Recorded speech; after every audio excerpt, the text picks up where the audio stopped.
যারা রেডি থাকে মৌতের জন্য, মালাকুল মৌত আসলে তারা খুশি হয়ে যায়, আমাকে তো আল্লাহর কাছে নিয়ে যাওয়ার জন্য এখন মালাকুল মৌত আসছে, তার জন্য এটা সুসংবাদের সময়। সুসংবাদের সময়, আমাকে এতদিন দেরি করে আসলেন কেন, আমি তো আপনার অপেক্ষা ছিলাম। আর যে ব্যক্তি দুনিয়া নিয়ে ব্যস্ত, জীবনকে বিগড়েছে, সেই ব্যক্তির কাছে মালাকুল মৌত তার জন্য মৌত হিসেবে আসে, বিপদ হিসেবে আসে। আহমেদ বিন হাম্বল রহিমাল্লাহর ছেলেকে তার ছাত্ররা জিজ্ঞেস করছেন যে, শেখ, মৃত্যুকে মানুষ কেন অপছন্দ করে, মানুষ কেন মৃত্যুকে অপছন্দ করে?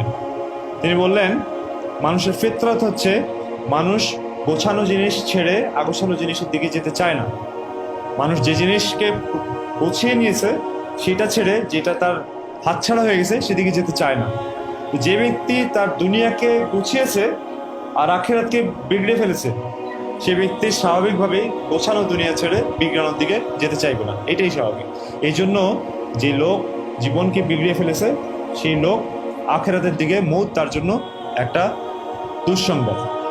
আর যেই লোক আখিরাতকে গুছিয়েছে, চাই তার দুনিয়া কিছুটা ক্ষতিগ্রস্ত হয়েছে, কিন্তু আখিরাতকে যে গুছিয়েছে তার জন্য মৌত হচ্ছে গিয়ে একটা সুসংবাদ।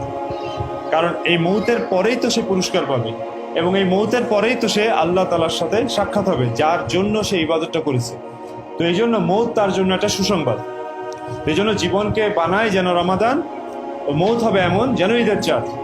কারণ এগুলি একদম আমার ব্যক্তিগত জীবনের রমাদান সম্পর্কে সারা জীবনের শিক্ষা থেকে আমি আপনাদেরকে বলতেছি, একটু মনোযোগ দিয়ে শুনুন।